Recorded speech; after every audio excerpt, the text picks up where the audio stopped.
Justin, SB19 update naman po tayo ngayon. Pinag-uusapan sa social media ang nasabing ang pagpapa-autograph ni SB19 Justin sa fan sa naging concert nila sa Vancouver, Canada.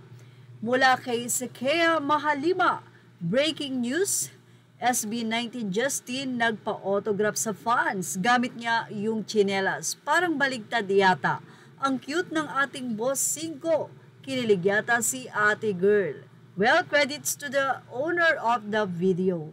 Atin lang pong in-screenshot at ibinahagi ang nasabi nga pong reaksyon ng fans matapos siyang lapitan ni SB19 Justin para papirmahan ang tsinelas na kanya nga pong ginamit sa kanilang performance sa kantang Dongka. Makikita sa paglabas nga ni Justin na bit nito ang tsinelas para panghampas sa kanyang Kuya Ken. But anyway, ibinahagi naman ng isang Facebook post ang nasabi nga pong mga nakuhang pirma ni Justin sa fans na nakalagay nga po sa tsinelas na dala-dala niya. Sa parang caption na baligtad na siya naman nagpa-sign sa mga 18. But anyway, credit po sa owner ng nasabi nga pong photo na to. Ang gagandang sumulat ng mga fans. So sino kaya dyan yung magandang dilag na pinuntahan ni Justin?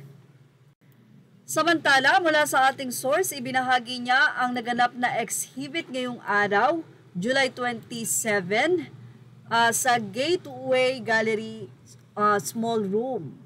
So kahit small yan, talagang gumastos ang mga fans para ipakita ang suporta nila kay Justin. So parang birthday celebration na rin po to na may kasamang exhibit. So makikita dyan ang mga photo ni Justin at yung mga arts exhibit na ibinahagi nga po sa atin ng nasabing source kung saan naging parte po siya ng birthday celebration na yan with a cause. Nang nasabi nga pong kakalap na anumang tulong na nagmula sa mga fans ay ibibigay or ang magbe-benefit nito ay ang Malabunso. So talagang may kaakibat na pagtulong ang ginagawa nilang ito na sineselebrate nila yung birthday ni Justin or kung sino man sa bias nila sa SB19. So ganyan nga kamahal ng mga fans ang nasabi nga pong grupo, pati na rin syempre yung mga nangangailangan. Anyway, belated happy birthday Justin at effort talaga kasama din ni Justin ang kanyang mga kuya. And of course, may mga performer din na nandoon sa nasabi nga pong event.